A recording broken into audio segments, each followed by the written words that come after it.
আসসালামু আলাইকুম বন্ধুরা, কেমন আছেন সবাই? আমি আলহামদুলিল্লাহ ভালো আছি। আজকে আম্মু একটি তরকারি রান্না করবে, তো চলেন দেখি আম্মু কীভাবে করে তরকারিটি রান্না করে। দেখুন বন্ধুরা, চুলার উপরে কড়াই দিয়ে দিয়েছে। কড়াই গরম হয়ে গেছে, এখন এর ভিতরে তেল দিয়ে দিচ্ছে।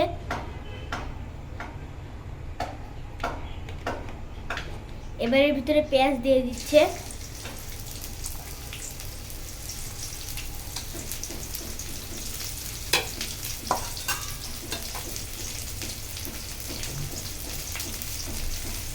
এবার এর ভিতরে মরিচ দিয়ে দিচ্ছে।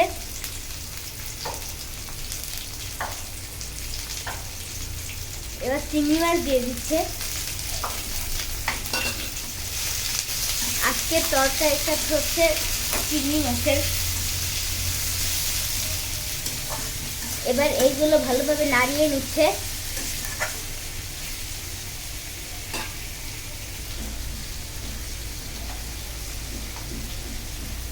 এবার এর ভিতরে রসুন বাটা দিয়ে দিচ্ছে।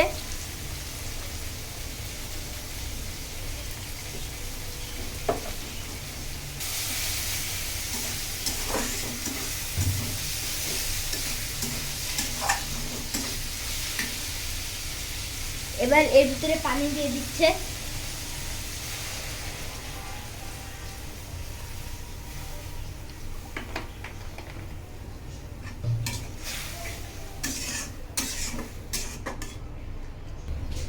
দেখুন বন্ধুরা, এখন এর ভিতরে পরিমাণ মতো লবণ দিয়ে দিচ্ছে। এবার এর ভিতরে হলুদ দিয়ে দিচ্ছে। এবার আবার ভালোভাবে নাড়িয়ে নিচ্ছে। দেখুন বন্ধুরা, এই মশলাগুলো এখন ভালোভাবে কষিয়ে নিতে হবে। ঢাকুন দিয়ে ঢেকে দিচ্ছে। দেখুন বন্ধুরা, এখন আবার চলে আসলাম। এখন মশলাটাকে ভালোভাবে আবার নাড়িয়ে নিচ্ছে। মশলাটা কিন্তু ভালোভাবে কষিয়েও গেছে। দেখুন বন্ধুরা, মশলা কষানো হয়ে গেছে। এখন এর ভিতরে পুঁই শাক দিয়ে দিচ্ছে।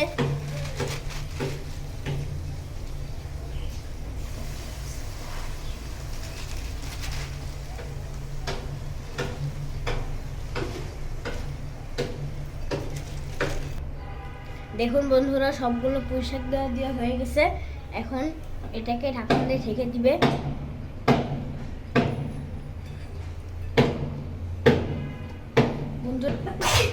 চুলা আঁচটা কমিয়ে কিছুক্ষণ জাল নিয়ে নিতে হবে।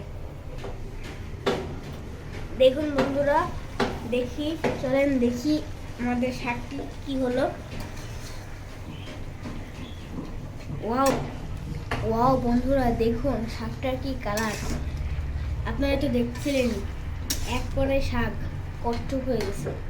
শাকটি অনেক ভালো। জাস্ট একবার কালারটা দেখুন, কি সুন্দর কালার! ওয়াও, আমার তো এখনই খাইতে ইচ্ছা করতেছে। বন্ধুরা, এই দেখুন এখানে পানি উঠে গিয়েছে। দেখুন বন্ধুরা, শাকে কিন্তু পানি বের হয়ে গিয়েছে। এই পানিটাকে কিন্তু শুকাতে হবে। আমরা পানি দিইনি, কিন্তু এটাতে এমনি পানি বের হয়ে গিয়েছে। এখন পানিটাকে শুকানো পর্যন্ত অপেক্ষা করতে হবে। দেখুন বন্ধুরা, আমাদের শাকটি কিন্তু প্রায় হয়ে গিয়েছে। এখন একটু নাড়িয়ে দিচ্ছি।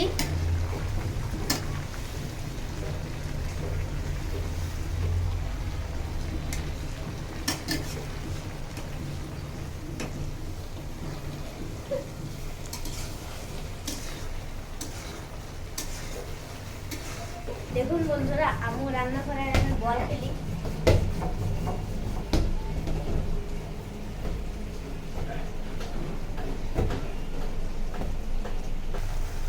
বন্ধুরা দেখুন, পুঁই শাকের কালারটা একদম প্রথমে যেরকম কালার ছিল ঠিক তেমনই কালার।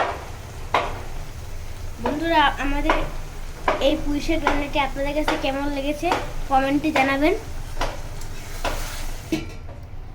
দেখুন বন্ধুরা, আমাদের রান্নাটি কিন্তু শেষ। এখন গামলায় ঢেলে নিচ্ছে। বন্ধুরা, ভিডিওটি ভালো লাগলে একটি লাইক, কমেন্ট, শেয়ার করে দিবেন। তো আজকের মতো ভিডিওটি এখানে শেষ। সবাই ভালো থাকবেন, সুস্থ থাকবেন। আল্লাহ হাফেজ।